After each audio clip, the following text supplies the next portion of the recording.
వృషభం వారి కనుక చూసుకున్నట్లయితే మీకు దశమం వైపు గ్రహాలన్నీ మారుతున్నాయి. మరియు అదేవిధంగా లాభంలో శని, గురువు 2వ స్థానంలో ఉన్నాడు, 4వ స్థానంలో కేతు ఉన్నాడు, 9వ స్థానంలోకి ఆల్రెడీ 4 గ్రహాల్లో 2 గ్రహాలు మిగులుతాయి ఈ పక్షంలో. అయితే ఈ యొక్క విషయాలు చెప్తుంది నేనైనప్పటికీ చెప్పిస్తుంది సాక్షాత్ లలిత అమ్మవారిగా భావిస్తూ, ప్రధానంగా మీకు ఎప్పుడైతే దశమం వైపు గ్రహాలు మారుతున్నాయో అంటే 3వ తేదీ నుంచి బుధుడు, 5వ తేదీ నుంచి శుక్రుడు మారుతూ 3 గ్రహాలు ఆల్రెడీ మీకు ఈ పక్షంలో వస్తాయి. కాబట్టి ఇక్కడ కొంచెం మీరు ఉద్యోగం కోసం చేసే ప్రయత్నాలు ఖచ్చితంగా ఫలిస్తాయి, అందులో ఎటువంటి సందేహం లేదు. కాకపోతే ఇక్కడ ఏంటంటే మనం గత చాలా రోజుల నుంచి చెప్తూ వస్తున్నాము, 2వ స్థానంలో గురువు ఉన్నాడు, ఆ గురువు యొక్క స్వరూపం మారింది. సో ఈ యొక్క విషయంలో ఈ జాగ్రత్తలు తీసుకోవాలని చెప్తున్నాను నేను. కాబట్టి ఈ గురువుకు సంబంధించినటువంటి విషయంలో మీరు కాస్త రెగ్యులర్గా కొంచెం శనగలు దానంగా ఇవ్వడము, నవగ్రహాల్లో గురుగ్రహం దగ్గర దీపారాధన చేయడం చేస్తూ ఉండండి. అదేవిధంగా మరొక విషయం ఏంటంటే ఇక్కడ గమనించినట్లయితే ఈ గురువు యొక్క స్థితి ఎలా అయితే ఉందో, ప్రధానంగా ఈ యొక్క ఫైనాన్షియల్ రిలేటెడ్ సంబంధించిన అంటే డబ్బులు వస్తూ ఉంటాయి కానీ దానివల్లే కొంత స్ట్రెస్ ఉంటూ ఉంటుంది. అలాగే 4లో కేతు ఉన్నాడు కాబట్టి ఆదివారము, మంగళవారము మీరు ఏదైనా ప్రాపర్టీస్ తీసుకునే విషయంలో కొంచెం అవాయిడ్ చేయండి వీలైనంత మట్టుకు. తర్వాత తీసుకోండి కావాలంటే, అది కూడా కొంచెం అక్కడ ఏదైనా వాస్తు దోషం ఉందా, ఎలాంటివి ఉన్నాయి అనేటువంటి తెలుసుకొని తీసుకోండి.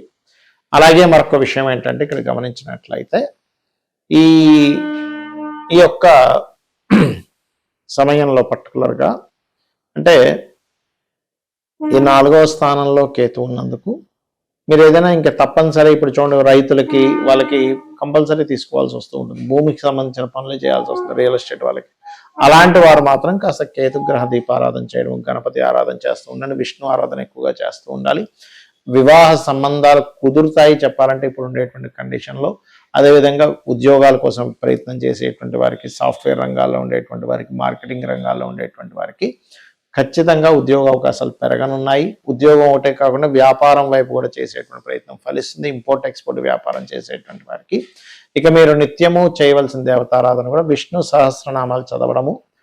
మరియు ఈ దశమంలోకి వస్తున్నాయి కానీ ఇంకా ఫైనాన్షియల్గా కానీ అంటే ముఖ్యంగా ఈ కెరియర్ పరంగా డెవలప్మెంట్స్ రావాలి అంటే మాత్రం ఓం మాణిక్య మకుటాకార జానుద్వయ విరాజితాయ నమః అనే మంత్రం చేసుకోండి, అన్ని విధాలు బాగుంటుంది. చాలా మంది ఏంటంటే జ్యోతిష్ శాస్త్రంలో మనకి అసలు జాతకం చూపించుకునేటప్పుడు ఎటువంటి విషయాలు చెబుతారు, అసలు జాతకం చూపించుకోవడం ద్వారా ఎటువంటి ఫలితాలు మనం తెలుసుకొని మన యొక్క జీవితాన్ని మార్చుకోవచ్చు అనేటువంటిది నన్ను చాలా మంది పర్సనల్ చార్ట్ విషయంలో అసలు ఏమేం చెప్తారని మనకి కాల్స్లో వాటిలో అడుగుతున్నారు. దాని మీద నేను మీకు క్లారిటీ ఇస్తాను. ఫస్ట్ ఆఫ్ ఆల్ ఏంటంటే మనకి ఒక దగ్గరికి వెళ్ళాలనే ఒక డెస్టినేషన్ ఉందనుకోండి, అక్కడికి వెళ్ళడానికి మనకు రూట్ తెలియాలి. రూట్ కనుక తెలిస్తే మనం ఈజీగా వెళ్ళగలుగుతాం. అలాగే ఆ రూట్లో వెళ్ళేటప్పుడు మనం చూడండి, ఒక్కోసారి ఒక ప్రదేశం నుంచి ఇంకో ప్రదేశానికి వెళ్ళేటప్పుడు మధ్యలో ఎక్కడో ఏదో రోడ్ రిపేర్ ఉంటుంది, అప్పుడు ఇంకొక రూట్లో నుంచి వెళ్ళాలి. అంటే మనకు ముందుగా కనుక ఈ రూట్లో వెళ్తే మధ్యలో మీకు బ్రేక్ ఉంది, ఇంకో రూట్లో వెళ్తే మీరు అక్కడ ఆగకుండా మళ్ళీ వెనక్కి తిరిగి రాకుండా వెళ్ళవలసి వస్తారని తెలిసినప్పుడు అమ్మయ్య అని చెప్పి మనకు ఆ టైము అదంతా ఫ్యూల్ అంతా కూడా ఎలా కలిసి వస్తుందో జ్యోతిష్ శాస్త్రం కూడా అంతే. అది ఎలాగా అంటే చెప్తాను చూడండి. ఇప్పుడు ప్రతి మనిషికి కూడా ఆరోగ్యంగా ఉండాలి, కొంచెం ఆత్మవిశ్వాసంతో బలంగా ఉండాలి అని చూస్తూ ఉంటాం. దాన్ని లగ్నము అంటాం. అంటే జీవుడి యొక్క స్థితి లగ్నం. మీ యొక్క లగ్నాన్ని స్ట్రెంథెన్ చేసుకోవాలంటే ఏం చేయాలి అనేది మీ జన్మజాతకంలో మీ లగ్నం బట్టి ఉంటుంది. అలాగే చూడండి, ప్రతి ఒక్కరికి కూడా ధనం మూలం ఇదం జగత్ అన్నట్టుగా ఏదైనా సరే ఫైనాన్స్తో ముడిపడి ఉంది. మనం ఏది చేయాలన్నా కూడా, ఒక వివాహం చేయాలన్నా, నిత్య జీవితం గడపాలన్నా, ఒక కారు కొనుక్కోవాలన్నా, ఏదైనా మరి ధనము అందరూ కష్టపడుతున్నారు కానీ కొంతమందికి ఎందుకు అద్భుతంగా కలిసి వస్తుంది, మరి కొంతమందికి ఎందుకు అద్భుతంగా కలిసి రావట్లేదు. ఇక్కడ కారణం ఏమిటంటే మీ యొక్క జన్మజాతకంలో ధనాధిపతి ఎలా ఉన్నాడు ఈజ్ మోస్ట్ ఇంపార్టెంట్. అంటే ఫైనాన్స్ కారకుడు ఎంత బలంగా ఉన్నాడు, ఎంత బలహీనంగా ఉన్నాడు, దాన్ని ఎలా బలపరుచుకోవాలి, పాయింట్ నెంబర్ 1. రెండవది, ఏ మార్గంలో మీరు ధనం కోసం ప్రయత్నం చేసినట్లయితే బాగా కలిసి వస్తుంది. కొంతమంది చూడండి, నేను ఫలానా వ్యాపారాలు చేశానండి, ఏది కలిసి రాలేదు, కానీ ఆఖరిగా ఈ వ్యాపారం కలిసి వచ్చిందంట. దానికి కారణాలు ఏంటంటే మీకు వ్యాపార సమయం రాకపోయి ఉండొచ్చు మీరు చేసేటప్పుడు, లేదా రాంగ్ వ్యాపారం ఏదైనా చేస్తుండొచ్చు. అంటే తెలియకుండానే ఇప్పుడు మీకు ఉదాహరణకి ఫుడ్లో బాగా కలిసి వస్తుంది అనుకోండి, వెళ్ళి ఇంకోటి ఏదో పెట్టుకుంటారు కొంతమంది, ఇంకొక ఫ్యాషన్ రిలేటెడ్ అను, లేకపోతే టీచింగ్స్ అను, ట్రైనింగ్స్ అట్లా చేస్తారు. లేదా కొంతమందికి స్కూల్స్లో కలిసి వస్తే ఫుడ్ పెట్టుకుంటూ ఉంటారు. దీన్ని రాంగ్ స్టెప్ అంటారు. అంటే మీరు చేసే వ్యాపారం కావచ్చు, ఉద్యోగం కావచ్చు, ఉద్యోగం కోసం చదివేటువంటి కోర్సెస్ కావచ్చు, మీకు తెలియకుండా రాంగ్ వేలో కనుక వెళ్ళినట్లయితే అది మీకు పెద్దగా కలిసి రాదు, గుర్తుపెట్టుకోవాలి. ఇక మరొక విషయం ఏంటంటే ఇక్కడ గమనించినట్లయితే ఈ యొక్క ధనపరమైనటువంటి విషయంలో మీరు ఏం చేస్తే బాగుంటుంది. ఇప్పుడు ఫైనాన్షియల్గా బాగా గ్రోత్ రావాలి. ఓం సంపత్కరీ సమారూఢ సింధుర వ్రజ సేవితాయ నమః. ఇలాగా మీరు ఏ కెరియర్ ఎంచుకుంటే మంచిది, ఇక్కడ ఉంటే మంచిదా, విదేశాలకు వెళ్తే మంచిదా, ఏ వ్యాపారంలోకి వెళ్తే మంచిది, ఇవే కాకుండా ఇన్వెస్ట్మెంట్స్ మనం చేస్తూ ఉంటాం. ఫలానా ధనమంతా తీసుకెళ్ళి దాంట్లో ఇన్వెస్ట్మెంట్ చేశాం, అది రాంగ్ టైం అని అనుకోండి, అంటే రైట్ టైంలో మీరు ఇన్వెస్ట్మెంట్ చేయలేదు, రైట్ విషయం మీద అంటే మీకు ఏదైతే కలిసి వస్తుందో దాని మీద ఇన్వెస్ట్మెంట్ చేయలేదు అనుకోండి, మీకు అది ఇబ్బందిని కలగజేస్తుంది, గుర్తుపెట్టుకోండి. కాబట్టి ఎప్పుడు కూడా రైట్ టైం ఇన్వెస్ట్మెంట్ చేయడము, రైట్ విషయాల మీద అంటే మీకు కలిసి వచ్చే దాని మీద ఇన్వెస్ట్మెంట్ చేయడం చాలా ముఖ్యం. అందులో మీరు గోల్డ్లో చేయాలా, గురువు రవి బాగుండాలి. సిల్వర్లో చేయాలా, చంద్రుడు బాగుండాలి, చంద్రుడు గురువు బాగుండాలి. అండ్ అలాగే బ్రాస్ లేకపోతే భూముల మీద చేయాలి, కాపర్ భూముల మీద చేయాలి. అంటే మీకు పర్టికులర్గా మీకు మీ జన్మజాతకంలో మార్స్ బాగుండాలి అండ్ 4th హౌస్ బాగుండాలి. ఇట్లాగా సరే భూముల మీద చేస్తున్నాము కానీ నాకు కలిసి రాలేదండి అంటుంటారు. అంటే అప్పుడు ఏంటి, మీ జన్మజాతకంలో మీ పేరు మీద ఇన్వెస్ట్మెంట్ చేసేటువంటి టైం నడవట్లేదు. అప్పుడు మీరు మీ జీవిత భాగస్వామి పేరు మీదో మీ పిల్లల పేర్ల మీదో ఇన్వెస్ట్మెంట్ చేయాలి, అప్పుడు మీకు బాగా కలిసి వస్తుంది. అలాగే కొంతమంది విదేశాలకు వెళ్ళాలని శతవిధాల ప్రయత్నం చేస్తుంటారు, అక్కడ యోగం ఉండదు. ఇక్కడ మీరు అద్భుతమైనటువంటి లైఫ్ లీడ్ చేసే టైం నడుస్తూ ఉంటుంది. కానీ ఈ టైం అంతా తెలియక ఏం చేస్తారు, ఏ యోగం ఉందో తెలియక ఇంకో పని చేస్తూ ఉంటారు. అలా మీ పర్సనల్ చార్ట్లో ఏ యోగం ఉంది, ఎటువైపు మీరు వెళ్ళాలి, ఏం చేస్తే మీ లైఫ్ బాగుంటుంది, ప్రశాంతంగా ఉంటుంది, ఫైనాన్షియల్గా బాగుంటుంది, ఆరోగ్యంగా ఉంటారనేటువంటి చెప్పేదే ఈ యొక్క ఆస్ట్రాలజీ. అంతేగాని ఏదో మిమ్మల్ని భయపెట్టేసి నువ్వు ఇది చేసుకోబోతే నువ్వు చచ్చిపోతావని, లేకపోతే నీకు ఏదో అయిపోతుందని, ఏదో పెద్ద గండం ఉందని అని చెప్పేది కాదు. ఎందుకంటే ఇక్కడ ఆస్ట్రాలజీలో వివాహ విషయమే తీసుకుందాం.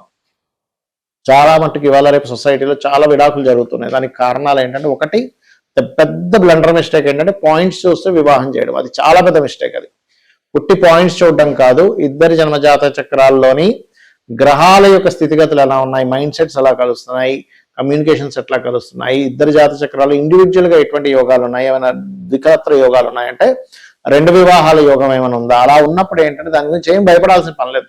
సింపుల్ గా ముందే మీరు అర్క వివాహము, కుంభ వివాహము అంటారు. అంటే అర్క వివాహం పురుషుడికి, కుంభ వివాహం స్త్రీలకు చేస్తారు. అలా ముందుగా మీరు చేయించుకొని ఒక 2-3 అవర్స్ ప్రాసెస్ ఉంటుంది. దాని తర్వాత వివాహం చేసుకొని సరైన పర్సన్ కనుక చేసుకుంటే మీ మ్యారిటల్ లైఫ్ చక్కగా హ్యాపీగా ఉంటుంది. అలాగే కొంతమందికి సంతానం కలగట్లేదు, బాధపడిపోతుంటారు. పేరెంట్స్ ఒక 5 ఏళ్ళకి సంతానం కలుగుతారు. అంటే ఏంటి, మీకు ఒక 5 years వరకు గ్యాప్ ఉంది సంతానం విషయంలో, అంతగాని లేదనేం లేదు. ఇంకోటి ఏంటంటే సంతానం సమయంలో ఇప్పుడు కొంతమంది IVFలు, IUIలు ట్రై చేస్తూ ఉంటారు. అలాంటప్పుడు మీరు కనుక సరైన టైంలో కనుక మీరు ప్రయత్నం చేసినట్లయితే మీకు రిజల్ట్ కూడా బాగుంటుంది. అలా కాకుండా పోనీ 2-3 సార్లు ఫెయిల్ అయిపోయిందండి, ఆరోగ్యం పాడైపోయింది, ధనం వేస్ట్ అయిపోయిందని బాధపడుతుంటారు. మీ ఆరోగ్యాన్ని, ధనాన్ని, మీ సమయాన్ని కూడా సేవ్ చేస్తుంది ఆస్ట్రాలజీ అనేటువంటిది. అది ఖచ్చితంగా చెప్పొచ్చు. అదేదో అనుమానిస్తున్నాం అలా చెప్పక్కర్లేదు. ఏ వ్యాపారం చేయాలి, ఎప్పుడు ఇన్వెస్ట్మెంట్ చేయాలి, ఇక్కడ ఉండాలా వేరే ప్రాంతంలో ఉండాలి, ఎప్పుడు వివాహం చేసుకోవాలి, అదేవిధంగా ఎలాంటి పర్సన్ మీ లైఫ్లోకి వస్తారు, దాన్ని మీరు ముందుగానే మీరు కొంచెం యాక్సెప్ట్ చేయగలిగితే అప్పుడు మీ జాతకంలో ఓకే ఇలాంటిది ఉంది కదా, ఇప్పుడు మీరు చూడండి మన ముఖం ఉంది, మన ఫేస్ ఇలాగే ఉంటుంది, మనం యాక్సెప్ట్ చేస్తున్నాం, మన ఫేస్ని మనం ప్రేమిస్తున్నాం. అంతేగాని నా ఫేస్ ఇలా ఉంది ఏంటి, ఇంకో రకంగా ఉంటే బాగుండు అని అనుకుంటే కాదు. ఎందుకంటే మన తల్లిదండ్రులని, మన ఫేస్ని, మన ప్రతిదీ దాన్ని కొంచెం కాకపోతే ఇంకొంచెం అందంగా తీర్చిదిద్దుకోవడానికి ప్రయత్నం చేస్తాం. మన ముఖాన్ని పౌడర్ రాసుకుంటాము, మేకప్ వేసుకుంటాము, చేస్తూ ఉంటాం. అట్లాగే మనము స్టాండర్డ్గా కొన్ని వాటితో మనం పుట్టేస్తాం. అలాంటి దాన్ని ఎట్లా ఇంప్రూవ్ చేసుకోవాలి. సరే ఇప్పుడు ఉదాహరణకి ఒక వ్యక్తికి ఇప్పుడు చేస్తే ఇప్పుడు కనుక వివాహం చేస్తే కరెక్ట్ కాదు అన్నప్పుడు ఎప్పుడు చేస్తే కరెక్ట్ అనేది చెప్తుంది.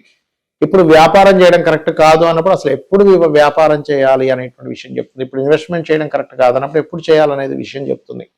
అలాగే ఇప్పుడే చేయాలని జాతచక్రంలో ఉంటుంది. అప్పుడు మీరు 12th హౌస్ ఎలా ఉంది, మీ ధనాధిపతి ఎంత బలంగా ఉన్నాడు, ఎంత బలహీనంగా ఉన్నాడు, ఇప్పుడు మీరు వీటిలో ఇన్వెస్ట్మెంట్ చేయొచ్చా చేయకూడదు అనేటువంటి అనేకమైనటువంటి అంశాలు మీ జీవితాన్ని పూర్తిగా ఒక పాజిటివ్ వైపు, ఒక లాభాల వైపు తీసుకెళ్లేది ఆస్ట్రాలజీ. అయితే మరి జాతకం లేదండి అనుకునేటువంటి వారికి ఒకటే ఒక గొప్ప సజెషన్ ఏంటంటే, డైలీ మార్నింగ్ ఈవినింగ్ లలిత చేసుకోండి. లలిత అమ్మవారు మీకు ఆలోచన కలిగేలాగా మీ యొక్క దారి సరైన మార్గంలో తీసుకెళ్లా చేస్తుంది. శ్రీమాత్రే నమః.